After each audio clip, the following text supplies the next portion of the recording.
tem pareia não. Hortifruti barato de verdade para o seu negócio é na quarta-feirão do Horti do Mix Mateus. Batata lavada o quilo 5,69. Macaxeira 2,69 o quilo. Tá imperdível, melancia o quilo 1,69. Maçã nacional 8,99 o quilo. Ovos e naves brancos grandes 20 unidades 11,89. Não pense duas vezes, seja no varejo ou no atacado, compre barato no Mix Mateus. Patos tem um novo conceito em saúde, em um espaço para cuidar bem de você. A Sedare Policlínica conta com uma equipe focada em um atendimento de qualidade, acolhedor e personalizado para cada cliente. Valores como humanização, confiança, ética e segurança fazem parte da essência do empreendimento. Com uma ampla e confortável estrutura, a Sedare dispõe dos serviços de consultas médicas e psicológicas em diversas especialidades, com profissionais de referência. Nessa missão de cuidar das pessoas, a médica Micaela Mota é uma das profissionais que atuam na Policlínica Sedare com atendimento psiquiátrico e cuidados com a saúde da mente. Especialista em psiquiatria, doutora Micaela atua há 7 anos no diagnóstico e tratamento de depressão, ansiedade, distúrbios e transtornos que afetam o bem-estar. Na área infantil, a profissional atende crianças com dificuldades cognitivas e autismo e auxilia no tratamento correto e precoce dos pequenos junto às famílias. Sedare Policlínica, aqui o plano é cuidar bem de você.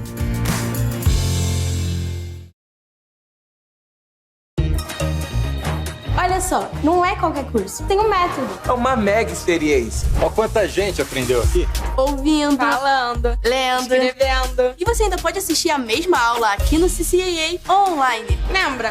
Quando você entrou aqui, você não falava nada. E agora eu falo mesmo. No CCAA, a convivência vira fluência e todos vivem juntos a experiência de se entender. CCAA, é assim que se fala. Destaque Embalagens, melhor lugar pra comprar. A sua embalagem, melhor lugar não há. Destaque Embalagens, é empresa competente. Destaque Embalagens para atender a gente.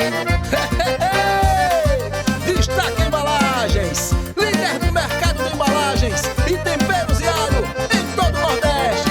Destaque Embalagem, essa eu confio.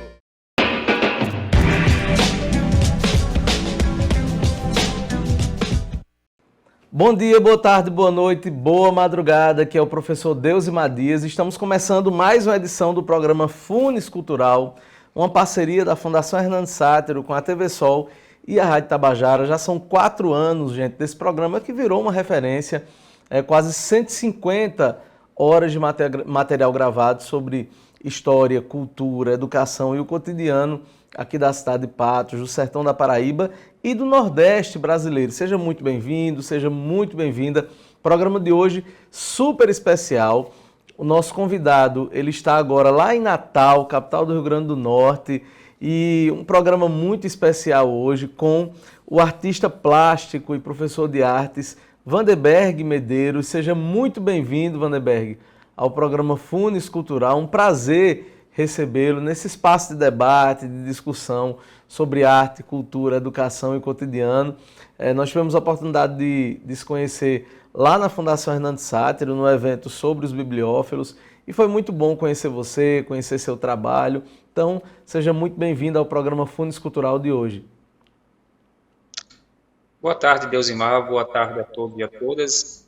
Quero dizer que é uma honra estar aqui, fazer parte desse programa, que relevância, de uma extrema relevância para a cultura, para a arte do Nordeste, como você muito bem frisou. E foi uma honra, poder conhecer você pessoalmente e fazer parte, eu faço parte do Bibliófilo, para mim é uma honra. E é isso, então estou aqui à disposição para a gente fazer esse bate-papo, essa conversa, para que a gente possa estar falando sobre arte, sobre cultura, enfim. Pois é, Vanderberg, eu queria que você começasse, para aquelas pessoas que estão nos escutando através da Rádio Tabajara, galera que está nos vendo através da Brisa TV, da TV Sol, das plataformas digitais, YouTube, Facebook. Queria que você falasse um pouco sobre você, onde você nasceu, falasse um pouco sobre as suas origens. Olha, a minha origem é do Nordeste, Mas eu sou de São João do Sabugi, cidade vizinha a Patos, né? Que é uma cidade que tem raízes profundas na Paraíba, né? Inclusive meus antepassados são da Paraíba, né, de Santa Luzia. Essa região do Seridó, que fica vizinho a Patos, ela se integra muito bem com Patos e região, e a gente sente como se fosse tudo uma coisa só, né? Então, morava em São João do Sabugi, vim para Natal fazer faculdade e fiquei por aqui. Mas minhas origens eu nunca esqueci, né?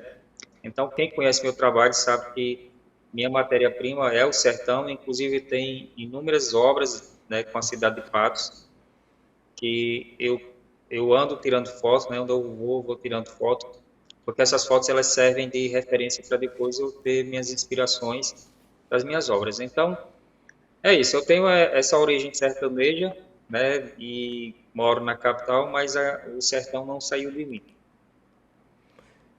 Vandenberg, a gente vai falar já, né, sobre a sua atuação também como professor, né? Você é artista plástico, é professor de artes, possui graduação em artes plásticas pela Universidade Federal do Rio Grande do Norte, é especialista em ensino de sociologia, tem experiência na área da educação, com ênfase em educação freiriana. Entre 2007 a 2010 foi professor na empresa AASDAP, né? Professor do Estado do Rio Grande do Norte, lecionando na disciplina de arte. Hoje é professor efetivo do IFPE, ministrando a disciplina de arte no campus de Afogados, né? E também faz mestrado em Ciências da Educação pela Unigrendal.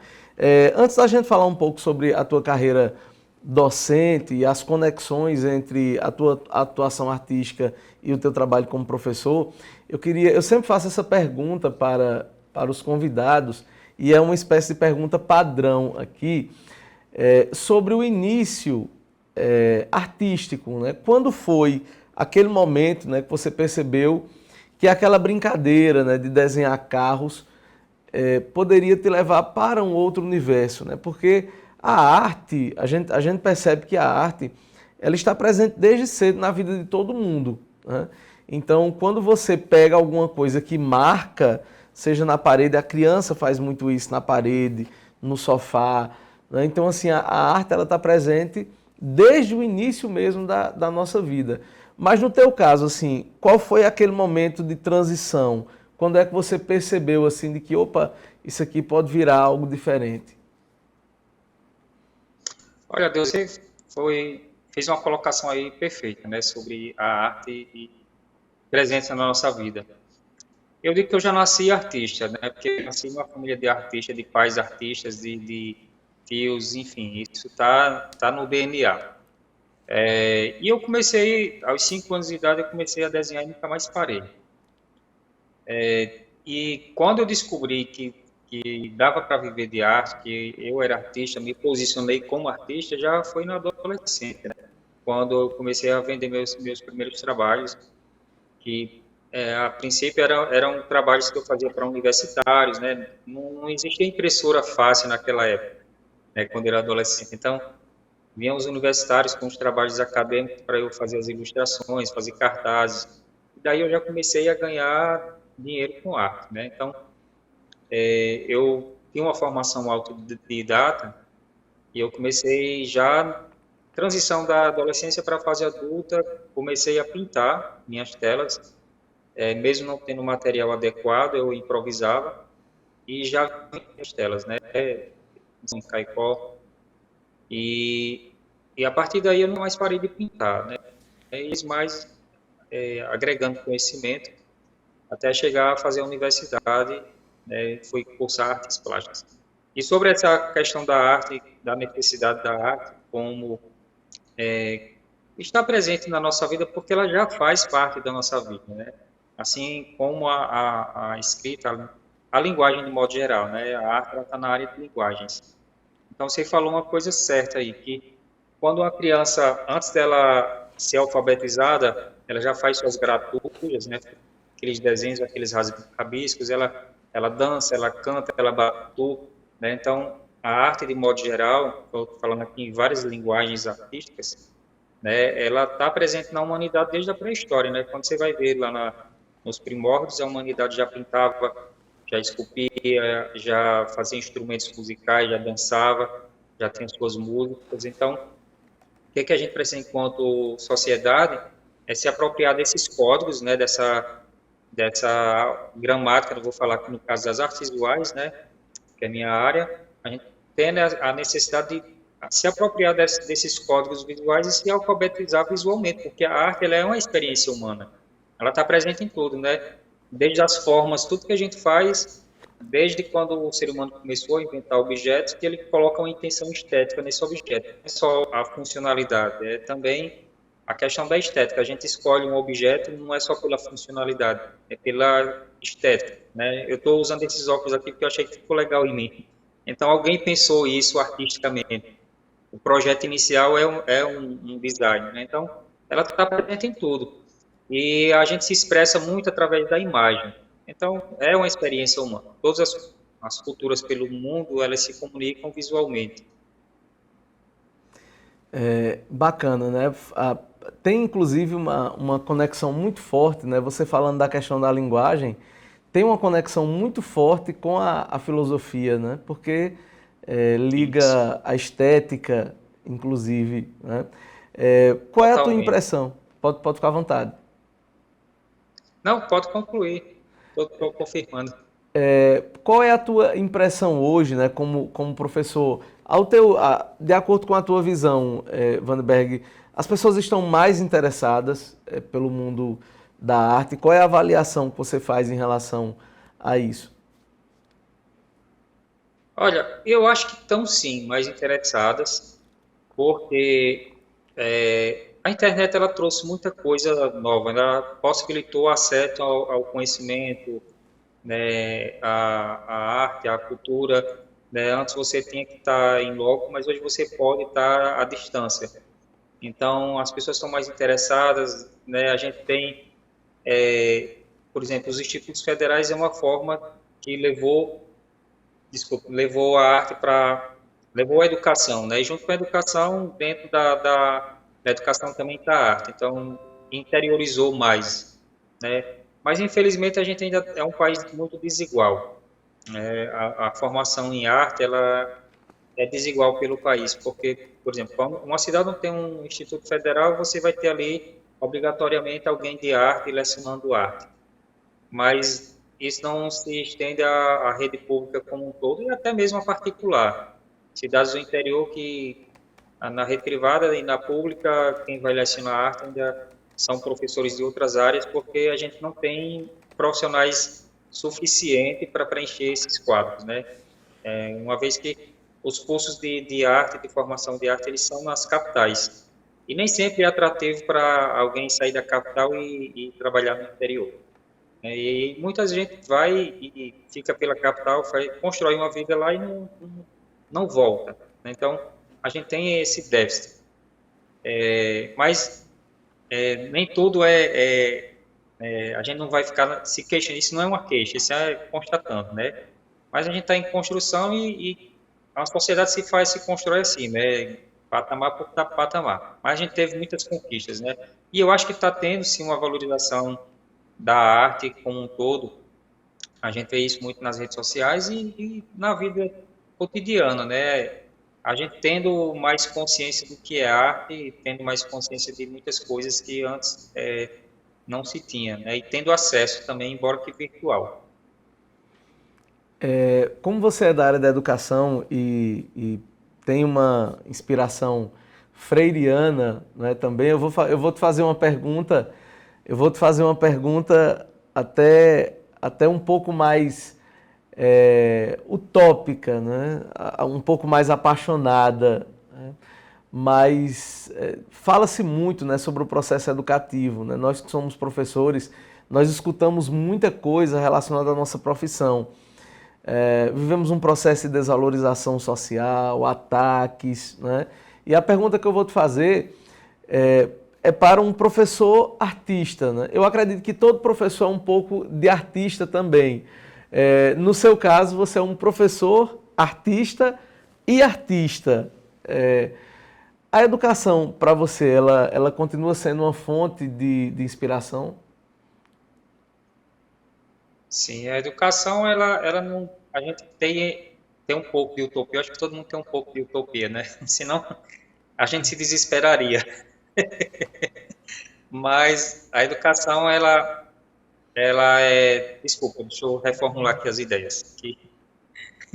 A sua pergunta foi sobre a educação envolvendo. Se a educação, no seu caso, ela consegue gerar uma inspiração, né? Se você já pintou aspectos que você viu em sala de aula, situações, Sim. se a educação para você ela é inspiradora. Sim, sim, do ponto de vista estético, né, que você está falando Sim. artístico. Sim, em alguns momentos, sim. Inclusive, eu tenho obras que retratam a memória da educação, né? E uma dessas está lá em Paris, que é a escola que eu estudei e que praticamente foi minha grande formação foi nessa escola, na escola lá de São João. Né? E vez por outra, pessoas me procuram para representar esses momentos, né? Porque a educação ela é muito afetiva, né? Quando a gente consegue trazer a afetividade para o ensino, a gente consegue marcar o outro de uma forma positiva, né? No processo de ensino-aprendizagem. E marca, né? Todos nós temos lembranças boas do período escolar, do período acadêmico, né? Lembranças dizem respeito às pessoas, né? A gente vai guardar momentos que a gente viveu em conjunto. E isso tem sido muito da poética que eu tenho pintado, né? A minha poética ela permeia muito pela memória afetiva. E a educação ela faz parte dessa memória afetiva da formação do sujeito, né? Então é muito legal quando vem essa proposta, né? E quando eu me inspiro também nesses momentos de representar essas vivências. Pois é, a gente já está conversando aqui, né, há um tempinho, já são 15 minutos de conversa, e eu queria mostrar para vocês um pouco, né, da arte, né, do Vandenberg. A gente vai falar um pouco sobre as viagens, as exposições, mas eu queria pedir para o nosso querido Matheus, né, que está coordenando a parte técnica, para que ele colocasse. Eu separei 2 imagens, Vandenberg, aqui, e eu acho assim o seu estilo, né, a maneira como você pinta, né, eu acho fantástico, né? Então eu queria pedir para que Matheus colocasse essas 2 imagens aqui, pode ser uma e depois a outra, né? E eu queria que você falasse um pouco sobre esse estilo. Eu separei essas 2 porque eu acho 2 das mais bonitas que você fez, né? Eu queria que você falasse um pouquinho sobre essas 2, falasse um pouquinho sobre o estilo, né, que você adota nas tuas pinturas. São 2 pinturas mesmo, 2 pinturas que eu também gosto muito, né? Essa que está aparecendo aí na tela, que é uma São João de outrora, né? Quem viveu o sertão nordestino em 2 décadas ou mais, de 2 décadas para trás, era muito comum a gente ter um cotidiano. Eu gosto muito do cotidiano, né, de representar o cotidiano, não só o cotidiano do passado, mas o presente também. Eu acho encantador a vivência da geografia, tanto urbana como rural, e dessa interação da sociedade com essa geografia. Eu acho isso muito bacana. Isso aí foi um pedido de um conterrâneo lá de São João do Sapugi, que ele disse: olha, eu quero que você pinte os anos 80, início dos anos 80. Então, início dos anos 80, São João de manhã era esse movimento de pessoas indo pegar água no rio e mulheres indo lavar roupa, né, no rio, né, embora nossos rios não sejam perenes, mas existem as cacimbas, né, que quem viveu isso sabe muito bem. Então, não é uma questão de saudosismo, mas de documentar esse período que não é tão distante na nossa história, né? É recente, isso foi há pouco tempo, né? Então, pessoas transitando, por exemplo, aquela pessoa de bicicleta ali, trazendo lenha para fazer a comida. Então, é isso, né? Ainda não tinha pavimentação. E isso aí sobre canson, é um papel de gramatura de 300 gramas, então ele é bem texturizado. Acho que dá para ver bem a textura aí. Então, a aquarela, eu gosto muito de trabalhar com ela, estou falando já da técnica, né? Sim. Porque ela possibilita a gente explorar bastante a luz. E o que me encanta muito nas nossas paisagens do sertão é a luz. Nossa luminosidade é fantástica, né? E isso é um recurso para se trabalhar na pintura, e eu exploro isso muito bem na aquarela. Né? Então, essa luz forte, essa luz do sol com essas nuvens aí pela manhã, tentando cobrir o sol e não consegue, eu acho isso muito bacana, né? Quando a gente consegue, quando eu consigo fazer algo que eu o resultado. E essa obra aí é uma delas. Tem como colocar a outra, Matheus? Essa outra, eu fiquei olhando um tempo essa imagem, Wanderberg, porque o Fusca faz parte um pouco também da história brasileira, né? Principalmente ali da segunda metade do século XX, né? Todo brasileiro tem uma coisa com Fusca que é impressionante. E eu achei muito bacana, eu não sei se foi as cores usadas, né? Mas eu fiquei bem preso a essa imagem. Eu gosto, como você bem frisou, eu gosto muito de carro, né? Meu primeiro desenho foi um carro aos 5 anos de idade. E o carro, é legal quando eu vejo uma cena em que o carro ele faz parte daquele contexto, né? Não só o carro solto, mas dentro de um contexto. E isso que você falou é verdade. O brasileiro ele tem uma paixão pelo Fusca. Eu acho que é o carro mais querido do Brasil, porque ele acho que, se eu não me engano, foi o primeiro carro fabricado no Brasil, não tenho certeza. E eu acho que é um design que é oral. E essa, eu acho que você acertou, são as cores mesmo que chamam a atenção. Um Fusca, um amarelo vivo, mas também com ferrugem, com lama, com sujeira. E essa representação da zona rural, que é bem típica nossa, essas casas mais antigas, que eu sou apaixonado por essa, que é bem comum no sertão, né,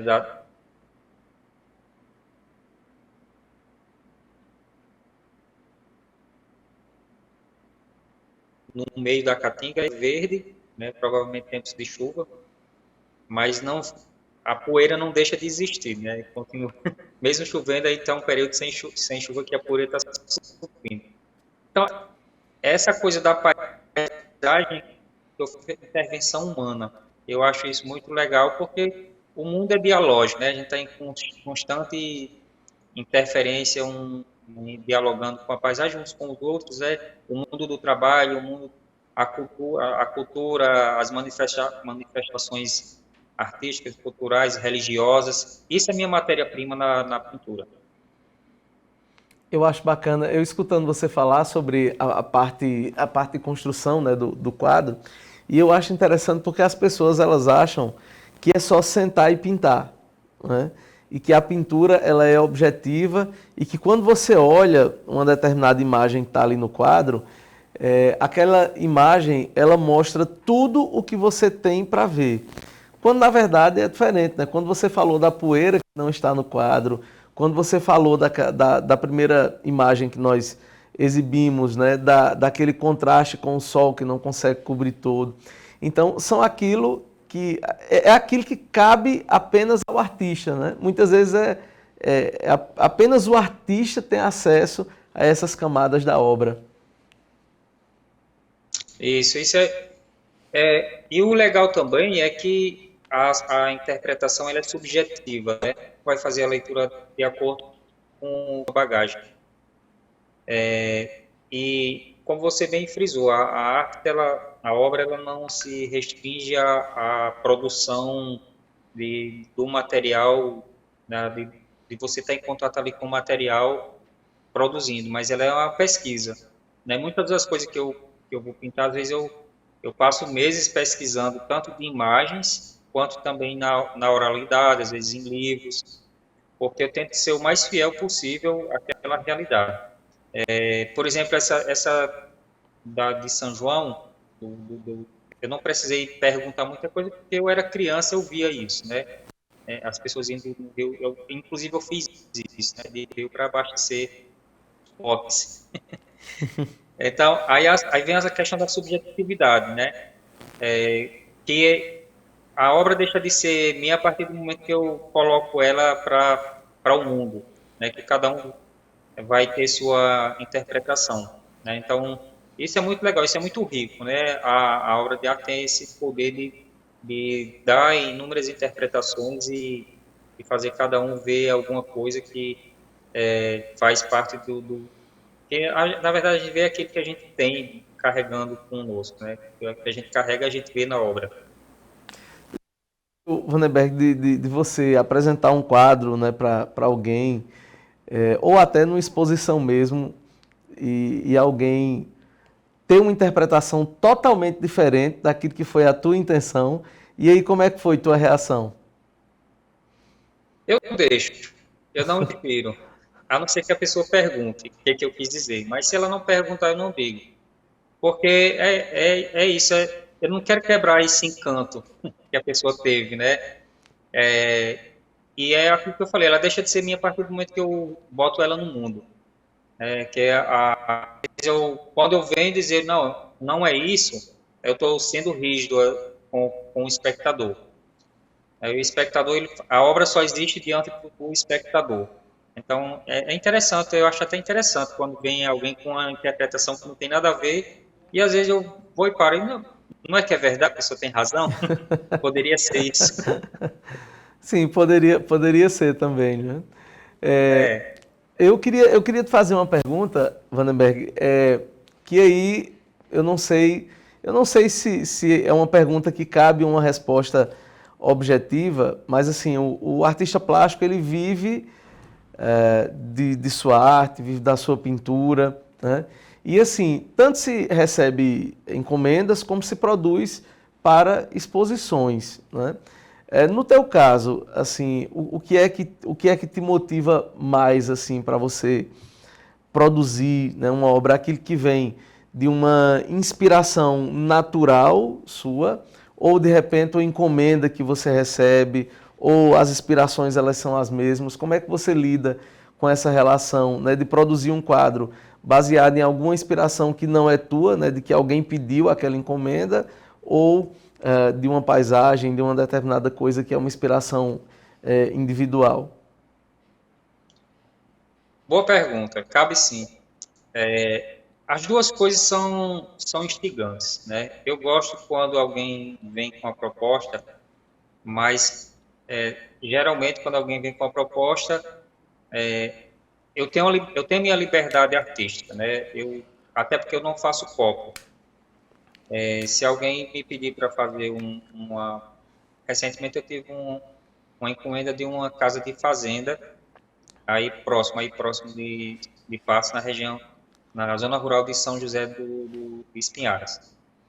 E aí era para pintar a casa da fazenda. Então o que eu fiz? Eu fui lá, tirei foto para referência geográfica, arquitetônica, mas a cena eu construo. Eu tenho essa liberdade de fazer, colocar elementos, como pessoas, animais, o tipo de iluminação, o tipo de tempo que está naquele dia, se está nublado, se está no sol, mas geralmente tem sol. O que as pessoas estão fazendo, qual a atividade que elas estão exercendo, porque, na verdade, a minha pintura, ela tem uma relação muito próxima com o cinema e com a fotografia, porque eu também sou fotógrafo. Então, essa relação ela é facilmente percebida, por exemplo, com a construção da cena, a disposição dos elementos e também o ponto de vista que eu coloco o espectador na obra. Isso, para mim, é fundamental. Então, é isso. Quando alguém vem com uma proposta para mim, eu tenho a liberdade de criar em cima dessa proposta. Então, acaba que é desafiador, porque, às vezes, você parte muito para a conversa com o que vai construindo, às vezes, né, a pessoa diz, eu faço um esboço, mando para a pessoa, não, ajuste isso aqui, tire isso, coloque aquilo, mas são duas situações distintas, mas que são instigantes. Quando vem da espontaneidade artística, né, da inspiração, aquela coisa fica inquieta dentro de mim e eu tenho que expor, tenho que tornar aquilo palpável, tenho que tornar aquilo material. A ideia ela vem e fica ali martelando na sua cabeça e eu não tenho um descanso enquanto eu não consigo tornar aquilo em material. Eu também escrevo, acontece isso muito quando vem uma poesia na mente. Quando a poesia chega, eu tenho que escrever logo, nem que seja um pedaço de guardanapo, eu tenho que escrever para ficar ali, porque eu fico inquieto. Então, a arte é isso. O artista, pelo menos eu tenho essa inquietude quando eu estou na produção. Eu só consigo descansar quando eu termino. Você participou recentemente, porque assim, não faz muito tempo, né, de um projeto chamado Mulheres de Chico, né? Esse projeto vinculado aos bibliófilos aqui da Paraíba, que é uma confraria de leitores aqui da Paraíba, que tem gente de vários estados, inclusive, deixou de ser uma confraria paraibana, né? Você participou recentemente de um projeto chamado Mulheres de Chico, né, liderado pelo nosso confrade Zé Mota Vitor, e eu queria que você falasse um pouco da tua experiência dentro, né, do projeto Mulheres de Chico. Pronto, vamos lá. Eu fiquei muito feliz quando o Zé Mota chegou para mim e fez esse convite para fazer essa ilustração, né, do livro, né, de Crônicas de Mulheres de Chico. E como eu sou um confrade também, faço parte também dessa confraria dos enganchou aqui, bibliófilos. É quase um trava-língua. É um trava-língua, viu? Que é nacional agora, né? Já é nacional. Eu sou um dos que não moro na Paraíba e faço parte. Então, eu achei muito legal e muito legal a proposta, né, do livro. E eu praticamente fazia uma por dia, né? Pintava uma mulher por dia. E achei muito, muito legal. E a surpresa quando a gente foi para a exposição, né, que as pessoas se viam na obra. É muito legal isso. Você não sabe, de repente a pessoa chega lá e se vê e se reconhece. Eu acho uma situação bem interessante, bem do ponto de vista assim do espectador, né? Porque a arte ela impacta no espectador e quando o espectador se vê na obra, o impacto é maior. E eu acho que é muito bacana, né? Porque eu acho que tem uma coisa no artista que eu acho que é impagável, né? Tem coisas que o dinheiro não consegue comprar. Então, um professor, por exemplo, quando ele dá uma aula e ele sai com aquela sensação de que a aula foi maravilhosa e o aluno chegou para ele no final e disse assim, professor, essa aula foi excelente. Um compositor, né, quando vai para um show e vê aquele artista cantando a música dele e todo mundo cantando, né, a sua composição. Um artista plástico, né, um artista visual, quando apresenta um quadro e a pessoa fica encantada, né, eu acho que é um tipo de sensação até complicada de descrever, não é, Vanderberg? Eu queria que você falasse um pouco assim, da sensação em relação a uma satisfação de uma pessoa que já viu uma obra tua, que recebeu uma obra tua. É a sensação de dever cumprido, né? De estar fazendo algo que impacta as pessoas, que eu sou muito ligado a essa questão, porque até existe uma relação semântica, né? Ética e estética, belo, né? Bom. Então, a estética, quando a gente tem uma agradabilidade estética, ela causa um bem-estar na gente que não tem muito como descrever, né? Quando você vê um cantador cantar uns versos que você parece que aqueles versos foram encaixados ali milimetricamente. Vamos comparar aqui com uma cerca de pedra, que é uma coisa bem nossa da região, né? Quando você vê uma cerca de pedra que cada pedra se encaixa ali de forma perfeita, que vieram de lugares distintos, né? Mas que quem construiu, o pedreiro que fez aquela cerca de pedra, construiu de maneira que cada face da pedra se encaixou na face que ia receber. Então, eu comparo a poesia com isso, né? Quando você pega um cantador que faz uma rima e com aquela melodia, com aquela viola, eu comparo a uma cerca de pedra, que elas se encaixam perfeitamente.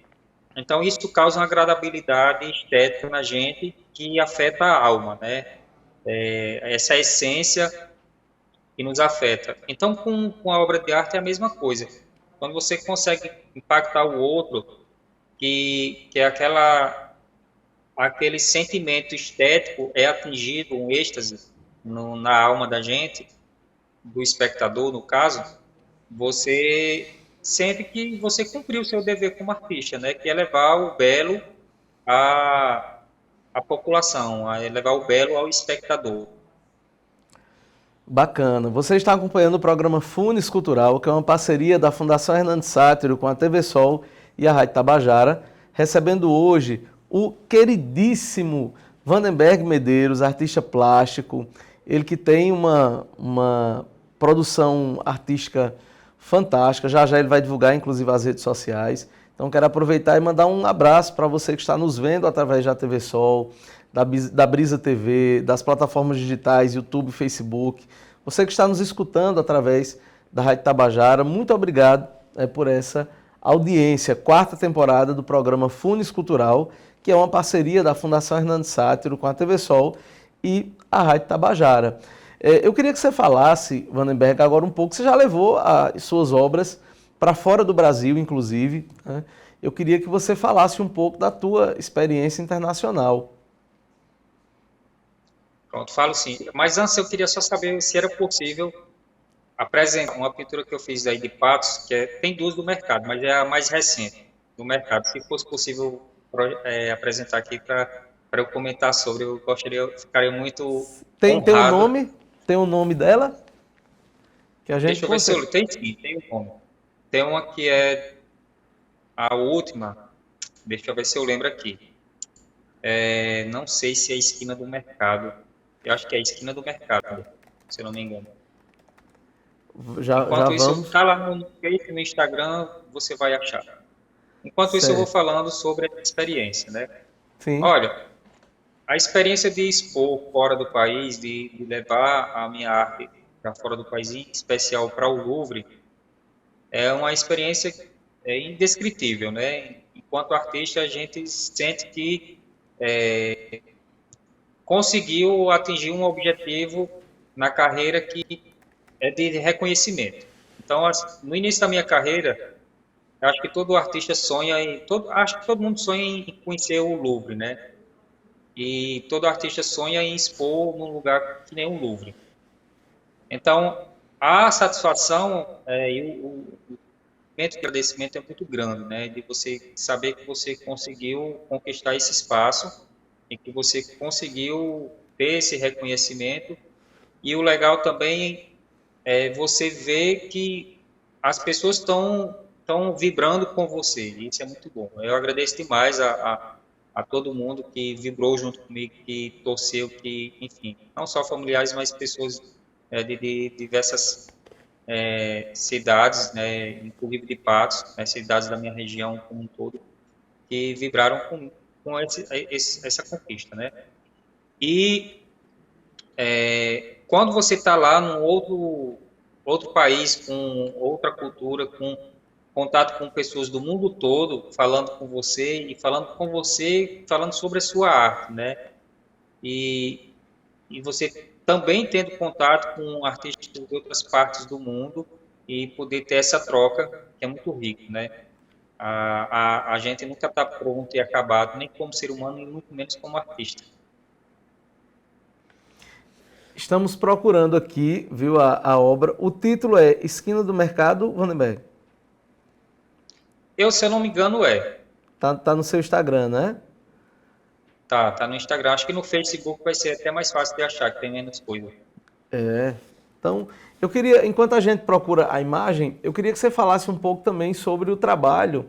Você faz um trabalho de influencer também, relacionado ao mundo das artes. Teu Instagram é bem bacana. Eu queria já aproveitar que você divulgasse o teu Instagram e falasse um pouco sobre isso, porque além das tuas obras, você também analisa, divulga obras de outros artistas, fala sobre técnica de produção. E eu acho muito bacana porque você faz isso de uma maneira muito didática, né? Não sei, até pelo fato de ser professor também. E assim, a gente que gosta de arte fica bem preso, né, ao teu Instagram, porque tem, de fato, né, muita coisa bacana, né, de outros artistas e também as tuas produções. Eu queria que você falasse um pouco como é que você seleciona os vídeos que você comenta, e como é que está sendo o feedback, né, desse trabalho como influenciador no mundo das artes. Boa fala. Olha, a decisão de virar influencer, de criador de conteúdo, foi mês passado, né? Porque a gente tem uma ferramenta, a internet é incrível, eu não consigo mais imaginar um mundo sem internet. E eu já tinha vontade de fazer isso, mas aí a gente, tudo tem que ter um início, né?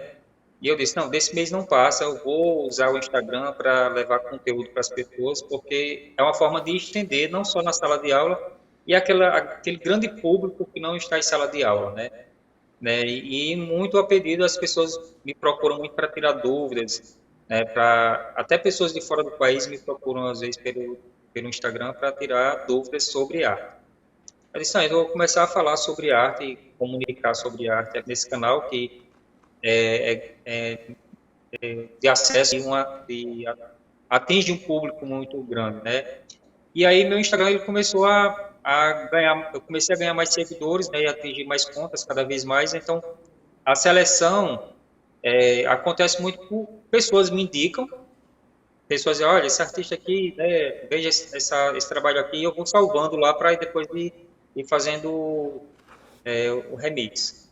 E também a minha seleção, ela acontece assim, eu começo a procurar, né, vou no explorar do Instagram e começo a procurar, e aquilo que eu acho que é interessante, eu narro, eu vou botando nos meus salvos para eu ir narrando, né, porque os artistas, né, eles buscam muito inspiração, pessoas aspirantes de artistas e até artistas mesmo, sou um mesmo que procuro muito no Instagram, outros artistas para ver como é que é o trabalho dele e melhorar o meu, né? Não para a gente se comparar, não para a gente ficar se sentindo infeliz com a hora do outro, mas para aprender com.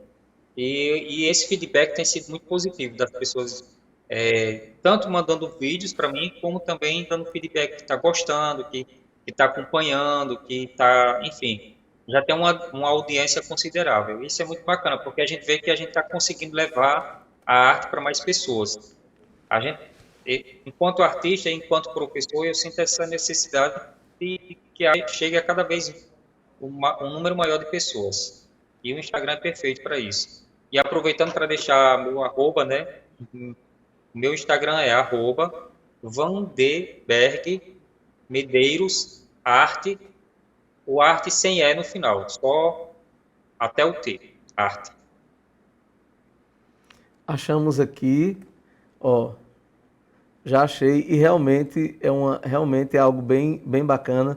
Já mandei para Matheus, ele vai organizar direitinho para colocar aí na tela. Enquanto o Matheus organiza direitinho, eu queria que você falasse um pouco, Vandenberg, sobre um processo que vem sendo muito complicado, né? Nós temos várias pessoas que buscam, né, viver a partir da sua arte, e eu acho que isso é uma coisa fantástica, né? Você poder viver a partir daquilo que é a sua arte, que é a sua projeção, que é o seu talento, que é o seu esforço, né?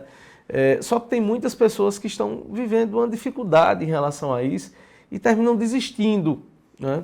Eu queria que você falasse um pouco sobre essas dificuldades, sobre as alternativas, né? Hoje nós temos uma série de questões como os editais de cultura, né? Mas eu queria que você desse um recado específico para aquela galera que está pensando em desistir, né? Para aquela galera que tem um talento fantástico, mas que de repente não está vivendo um momento muito favorável. Boa, viu? Não desistam, gente. Agora, o recado que eu dou é esse: não desistam. É possível sim viver de arte. Claro que é muito mais fácil você ter um emprego, né, um emprego concursado, você ter alguma outra fonte de renda, mas não é difícil, não é impossível. É sim possível. Claro que você vai ter que construir uma carreira não se constrói do dia para a noite, né? A gente tem que ter a nossa competência, a nossa autoridade naquilo que a gente faz, e a gente tem que estar sempre aberto a se reciclar e a ficar cada vez melhor o nosso trabalho, né? E isso é natural, toda a área tem disso, né? De você ir ganhando experiência e se tornando cada vez mais expert naquilo que você faz. E, por exemplo, eu tenho um irmão que ele não é concursado, ele vive de arte, ele é escultor. E ele era concursado, pediu exoneração para viver de arte. E é muito, eu acho isso sensacional. Ele teve coragem de fazer isso e eu acho que ele vive melhor do que eu, inclusive. Porque ele trabalha no seu tempo, trabalha em casa, faz, enfim, isso é muito legal. Dá sim, gente, para viver de arte, claro que, como eu falei, não é do dia para a noite, você vai ter que construir sua competência, e isso hoje em dia é muito mais fácil do que antigamente, porque você tem rede social para isso, né, para divulgar seu trabalho. Mas não desista, o recado que eu dou não desista, torne-se cada vez melhor do que você, não se compare com o outro, mas tente ser cada vez melhor do que você mesmo. E pesquise, estude, se aprofunde, que vocês chegam lá. Que bacana. Ó, a pintura que você pediu já está aí na tela. Eu queria pedir para que... Essa mesmo. Queria pedir para a produção rápida aqui, a gente já achou a pintura e realmente é muito bonita. Queria que Matheus pudesse colocar ela em tela inteira para que a galera que está em casa possa acompanhar também. E eu queria que você falasse um pouco sobre ela. Vamos lá. Olha, primeiramente que o mercado de patos para mim já é uma obra de arte por si só. Começar por essa arquitetura, né, que é preservada ainda, e isso é muito legal a gente ver as cidades que preservam o seu patrimônio, né? E no caso do mercado de patos tem esse patrimônio do mercado preservado. Eu acho muito lindo esse mercado. E a parte de dentro do mercado, né? A parte do que acontece no mercado, que é outro patrimônio, né?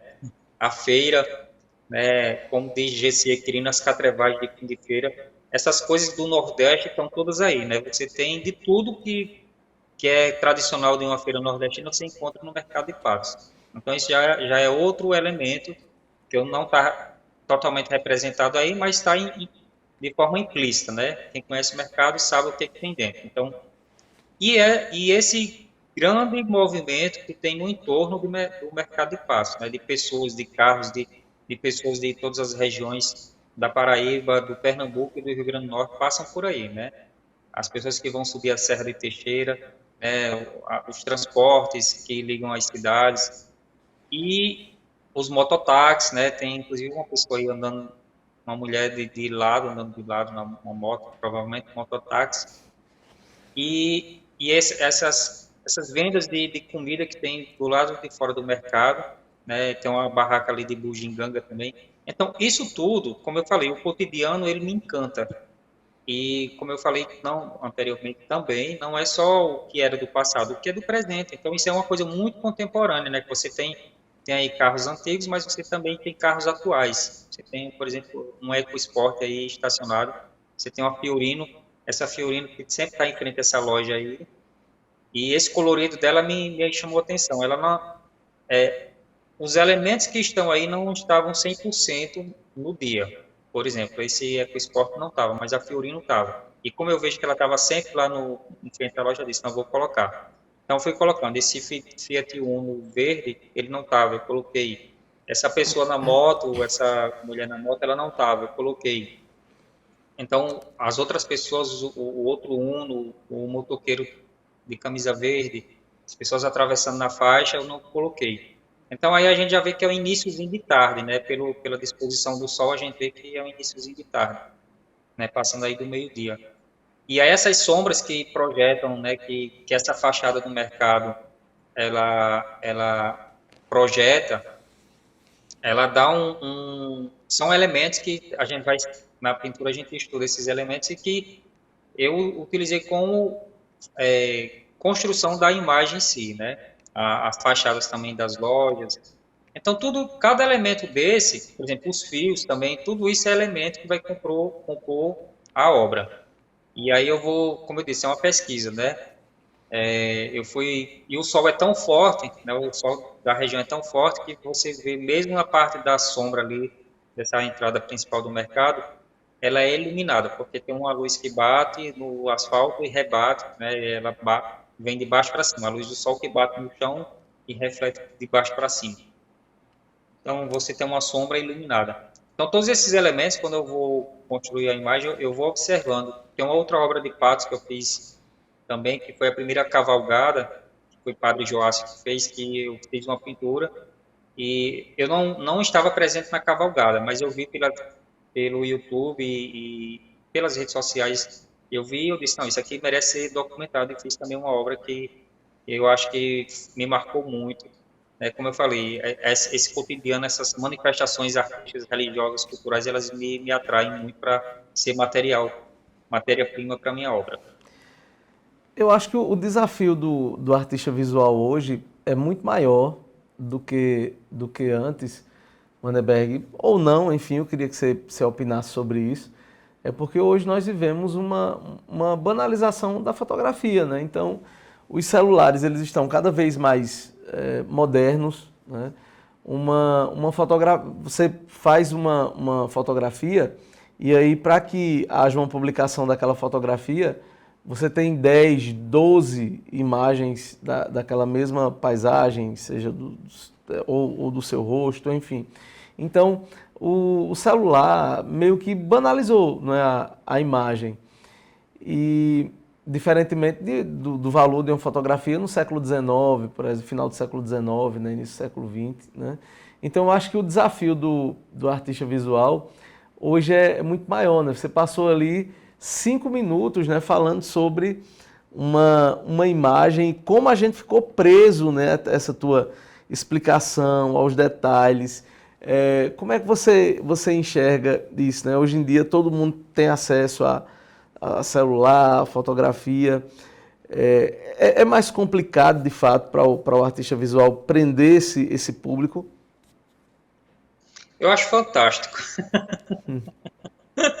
Eu acho fantástico esse acesso, se tornar popular, se tornar comum na vida das pessoas, né? Porque, de certa forma, a gente começa a criar um olhar direcionado para a imagem, né?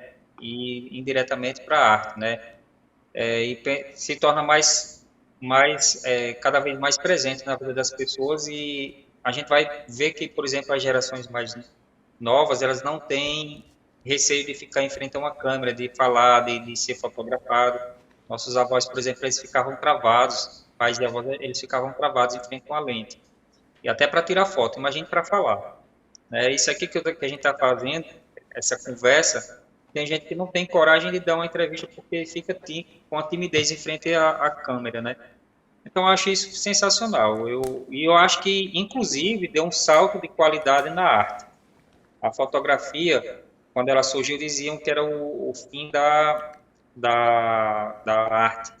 Mas não, ela possibilitou a gente fazer, por exemplo, coisas que a gente não conseguia captar com o olho humano, a gente conseguiu captar a partir da lente e congelar essa imagem e ver detalhes. O hiperrealismo, por exemplo, que é uma forma uma das formas de se pintar, o hiperrealismo só é possível a partir do advento da fotografia, porque você vai ter uma imagem estática ali que você vai copiar ela fielmente, idêntica. Tem alguns artistas hiperrealistas que você fica na dúvida se é pintura ou se é fotografia.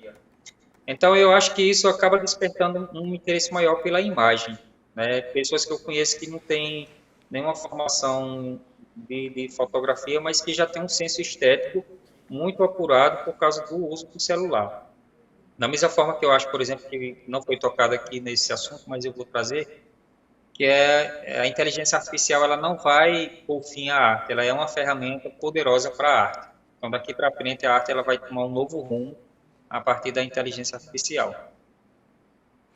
E é um tema que a gente já abordou aqui algumas vezes, né? Falamos sobre, conversamos com o Pedro Davi, que é juiz aqui da comarca, que é uma pessoa muito envolvida com a parte de direito e cultura, e fizemos uma entrevista com ele, ele falou muito sobre a presença da inteligência artificial no judiciário.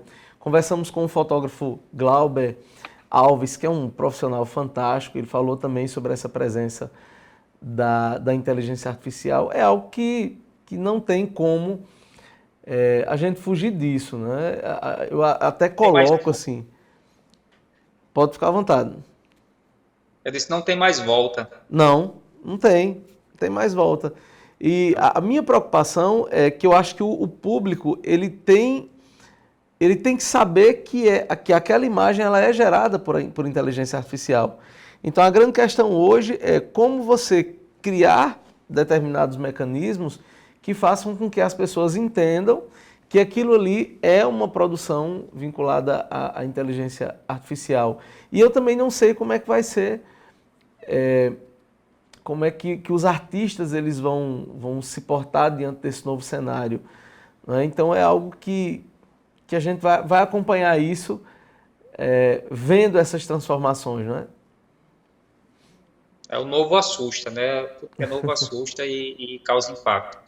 E falando da parte jurídica, com certeza, em breve a gente vai ter legislação voltada para essas questões da imagem gerada por inteligência artificial, né? Porque tem umas que são tão reais que se você não tiver acesso à informação de onde ela foi gerada, você não sabe se ela é real ou se ela foi criada, né?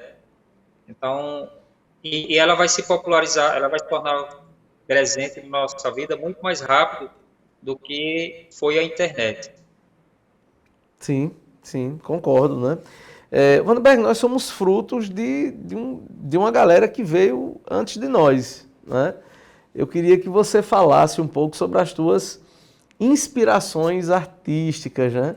Então conversamos muito sobre a tua carreira, né? Sobre as tuas técnicas, sobre as suas influências, mas assim, no campo da pintura, né? No campo da arte visual, assim, quem são as tuas inspirações, né? Seja do passado ou seja do presente? Olha, boa pergunta. Quando eu era criança, tinha um livro na biblioteca lá da minha escola que tinha a biografia de Pedro Américo.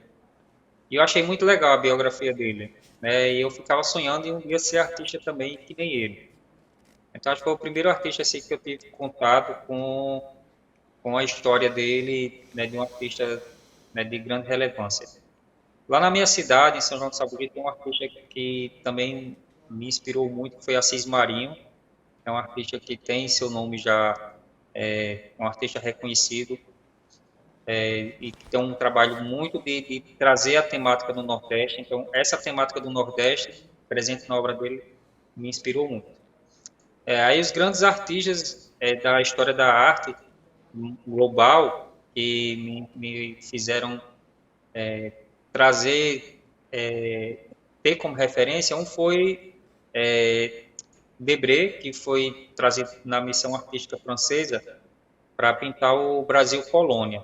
Então, ele pintava o cotidiano, aliás, o Brasil Colônia não, já era o Brasil, Dom João já tinha vindo, né? Dom João veio em 1808 e ele trouxe a missão artística francesa em 1816.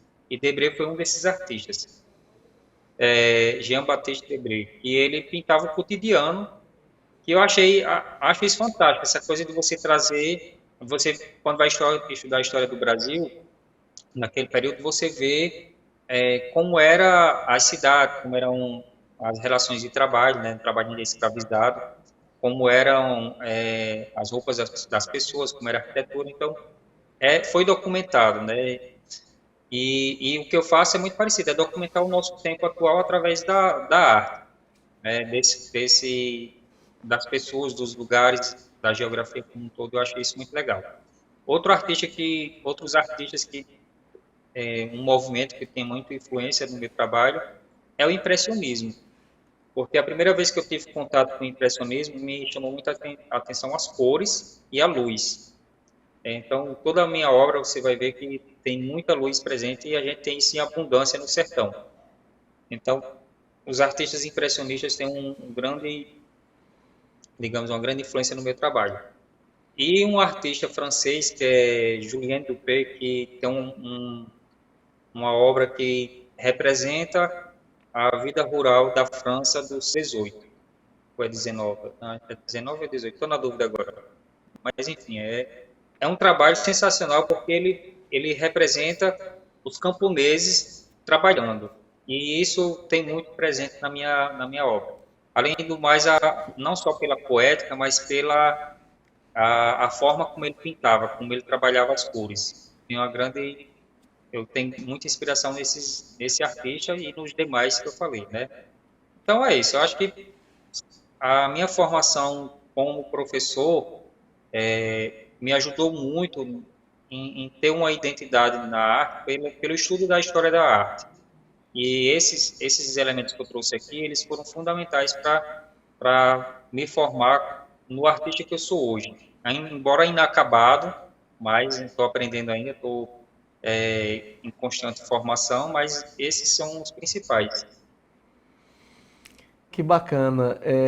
Um papo, gente, inclusive passamos aqui já do horário, um bate-papo fantástico, né, com esse grande artista, né? Vandenberg, foi um prazer receber você no programa Fundos Cultural de hoje. Eu quero deixar os microfones abertos, né, para que você possa fazer as suas considerações finais, mas já agradeço, né, a tua participação. Um bate-papo para quem gosta de arte, né, para quem quer aprender um pouco mais. Aprendi muito hoje te escutando. E se eu já te admirava, né, antes, se eu já gostava do teu trabalho, agora conhecendo esse trabalho em mais detalhes, aí é que eu estou admirando mesmo, né, o profissional que você é. Mais uma vez, obrigado, né, pelo aceite, obrigado pela participação no programa Fundos Cultural. Fica à vontade para as suas considerações. Olha, eu que estou grato aqui pelo espaço cedido, né, por esse bate-papo, que para mim foram 15 minutos, mas você disse aí que já passou da hora, por mim ficava o resto do dia e da noite aqui. É muito bom ter a conversa agradável. Então, eu agradeço demais o espaço e estou disponível para, sempre que possível, a gente pode fazer esse bate-papo. Então é isso, gente. Obrigado a você que está aí do outro lado, nos assistindo, ou que vai nos assistir ainda. E é isso, estamos aqui. Valeu, muito obrigado. Recebemos hoje no programa Fundos Cultural o nosso querido Vandenberg Medeiros, artista plástico, sertanejo, nordestino, e que tem sua obra, tem uma marca muito forte dessa obra, tanto aqui, né, no Nordeste, como também já teve a oportunidade de expor em outros países. Então, prazer, né, recebê-lo aqui na 4ª temporada do programa Fundos Cultural. O programa Fundos Cultural, que é uma parceria da Fundação Hernando Sátiro com a TV Sol e a Rádio Tabajara. Semana que vem estaremos aqui novamente com mais uma edição do programa Fundos Cultural. Até mais, gente!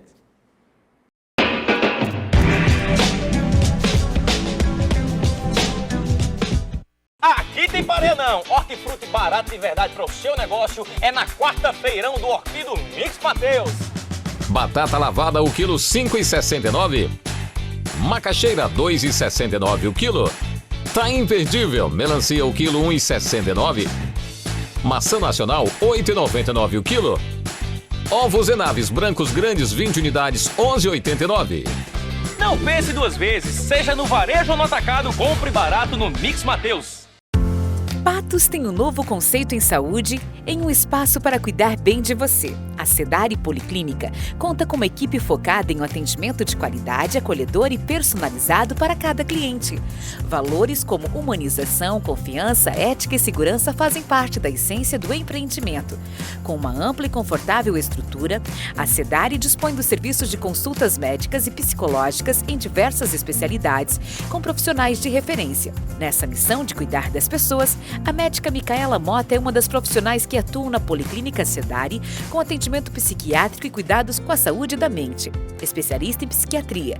Doutora Micaela atua há 7 anos no diagnóstico e tratamento de depressão, ansiedade, distúrbios e transtornos que afetam o bem-estar.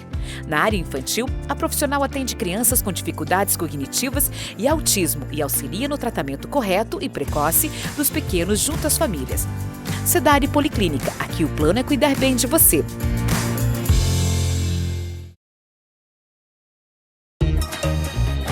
Olha só, não é qualquer curso, tem um método. É uma mega experiência. Ó quanta gente aprendeu aqui. Ouvindo, Falando, lendo. escrevendo. E você ainda pode assistir a mesma aula aqui no CCAA online. Lembra? Quando você entrou aqui, você não falava nada. E agora eu falo mesmo. No CCAA, a convivência vira fluência e todos vivem juntos a experiência de se entender. CCAA, é assim que se fala. Destaque Embalagens, melhor lugar pra comprar. A sua embalagem, melhor lugar não há. Destaque Embalagens, é empresa competente. Destaque Embalagens para atender a gente. Destaque Embalagens, líder do mercado de embalagens e temperos e alho em todo o Nordeste. Destaque Embalagem, essa eu confio.